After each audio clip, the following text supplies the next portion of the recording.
In defining the product categories, we need to understand the purpose. Now, each product is assigned to a product category.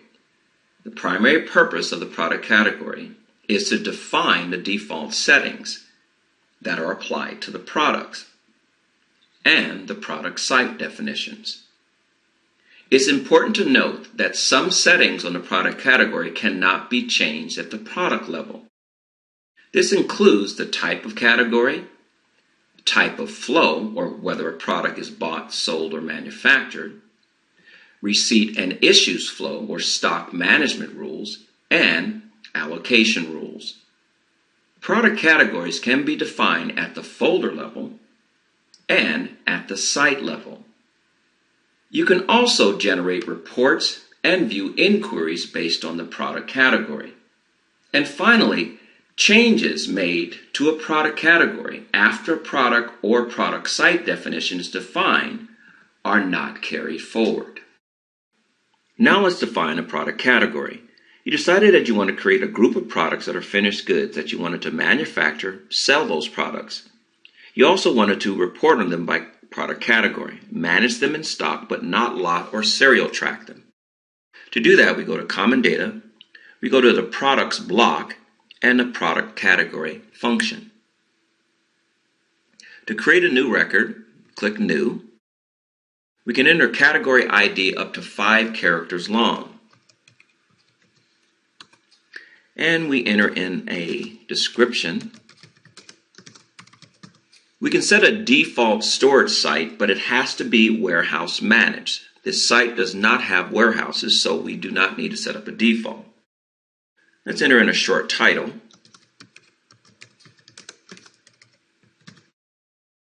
Now on this tab, a description tab, it allows you to be able to set a sequence counter to auto-generate product IDs, select category types, assign buyers and planners to auto-create purchases, select a type of flow, value your product with ABC class, assign product lines and statistical groups for reporting purposes. However, we're just going to select the type of flow, and we decide we want to manufacture and sell it.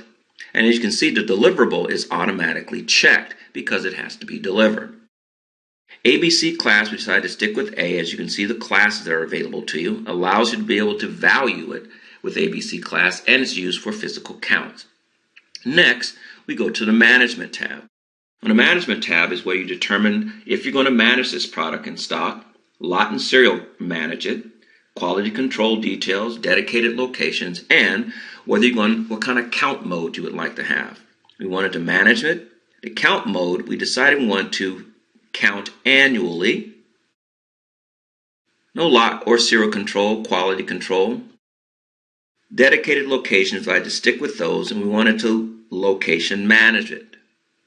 The products. Now the units of measure. Stocking unit of measure, we want it to be each. No labels are set up at this time. The weight, we wanted to use pounds. Purchasing, as you can see, it defaults the each unless I decide to change, and any kind of conversion that I would like. The volume, though it's not set up for volume for this product, we'll use gallons just in case. And as you can see, the default each for sales or EU unit. We can also select packing unit of measure. Because we're going to sell this, we're not going to have to select receipts. It's going to be issues flow, and we have to select these allocation rules. We decided to go with FIFO for orders, FIFO for our work orders. As you can see, the FIFO allocation rules have been defined, and also same for shipping. And just by default, we'll set the other areas as far as material consumption, subcontracting, and any kind of internal movement of the product. We want to use FIFO method, also for subcontracting. And for global allocation, we're only going to accept a status of A. Also, the stock management rules for the different types of movement types and the locations. We decided to stick with these locations that are here. No second locations or third options, and the statuses, and stay with no expiration controls on these products. The next thing is the account and cost, which allows you to set up the accounting details. including the accounting code for financial transactions. We decided to go with the finished good accounting code.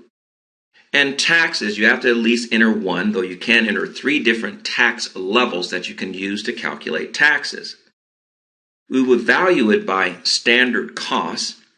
The cost group here allows you to be able to generate those costs by the cost group, and we decided to go with component. Now we can have costs updated by entering or by calculation of history. We decided to go with entering for standard costs if we want to do budgets, revised, or simulated.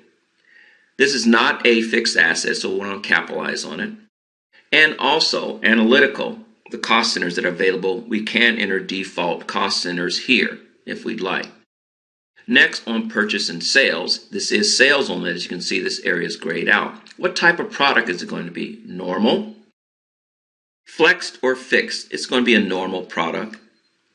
No delivery tolerance, minimum quantity that you have to order, or maximum. It's not going to be a product that's going to be loaned or back ordered. Okay. Next is the planning, and we're only going to set up the reordering. Reordering control, we would like to have the mode be ROP, and the ROP would be our reorder by threshold. And here we would put the reorder threshold amount. We'll set it at 500. If we had warehouses, you would actually set up the allocation and issue rules on that tab. Next, we create.